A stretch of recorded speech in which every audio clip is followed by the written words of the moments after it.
कर्ताओं को प्रेरित करने का दशकों का अनुभव था। तो इसी वजह से इन्होंने पार्टी में इतनी तेजी से जगह बनाई। हाँ, किताब के मुताबिक यही वजह थी। उनकी पहचान एक ऐसे व्यक्ति की बनी जो मुश्किल काम हाथ में लेता है और उसे नतीजों तक पहुंचाता है। और इसी पहचान ने उन्हें 2001 में एक बहुत बड़ी और मुश्किल जिम्मेदारी दिलाई, गुजरात के मुख्यमंत्री का पद। हाँ, और वो परिस्थितियां बहुत चुनौतीपूर्ण थीं, लेकिन किताब उनके मुख्यमंत्री बनने के बाद की कार्यशैली पर ध्यान केंद्रित करती है। उनका फोकस क्या था? उनका फोकस बहुत साफ था, प्रशासन में सुधार और आर्थिक विकास। किताब में इस बात का जिक्र है कि उन्होंने नौकरशाही को जवाबदेह बनाने और फैसले लेने की प्रक्रिया को तेज करने पर बहुत जोर दिया। गुजरात मॉडल की जब भी बात होती है तो वाइब्रेंट गुजरात समिट का जिक्र जरूर आता है। किताब इसे सिर्फ एक इवेंट मैनेजमेंट की सफलता के तौर पर देखती है या इसके पीछे कोई गहरी रणनीति भी बताती है? नहीं, किताब इसे एक सोची समझी रणनीति का हिस्सा मानती है। ये सिर्फ निवेशकों को बुलाकर भाषण देने का मंच नहीं था। तो फिर क्या था? इसके पीछे की सोच गुजरात की छवि को पूरी तरह बदलना था, एक दंगा प्रभावित राज्य से एक इन्वेस्टमेंट डेस्टिनेशन में। लेकिन किताब ये भी बताती है कि इस समिट की सफलता के पीछे ठोस जमीनी काम था। किस तरह का जमीनी काम?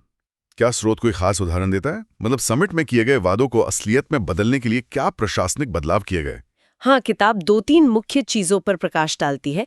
पहला, चीफ मिनिस्टर्स ऑफिस यानी सीएमओ को बहुत शक्तिशाली बनाया गया। अच्छा। वो बड़े प्रोजेक्ट्स पर सीधी नजर रखता था और नौकरशाही की अड़चनों को दूर करता था। दूसरा, ज्योतिग्राम योजना का जिक्र है। हाँ, ये तो काफी मशहूर हुई थी। जिसके तहत राज्य के हर गांव तक 24 घंटे बिजली पहुंचाई गई।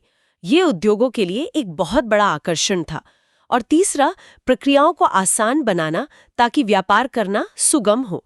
तो वाइब्रेंट गुजरात सिर्फ एक ब्रांडिंग नहीं थी, उसके पीछे इस तरह के ठोस नीतिगत फैसले थे। तो गुजरात में एक विकास पुरुष और एक सख्त प्रशासक की छवि बनाने के बाद वो राष्ट्रीय मंच पर आते हैं। 2014 का चुनाव एक ऐतिहासिक मोड़ था। एक चाय वाला प्रधानमंत्री बना, ये लाइन सिर्फ एक नारा नहीं थी। नहीं, इसने पूरे राजनीतिक विमर्श को बदल दिया। बिल्कुल। स्रोत इस लम्हे को बहुत प्रतीकात्मक मानता है।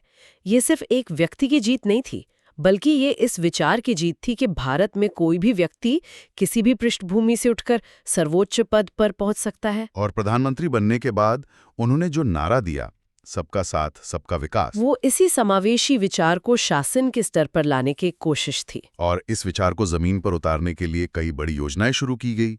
मूल स्क्रिप्ट में तो हमने सिर्फ योजनाओं की एक लिस्ट देखी थी, लेकिन किताब जरूर उनके पीछे की सोच पर भी बात करती होगी। हाँ, बिल्कुल। क्या वो इन योजनाओं को किसी खास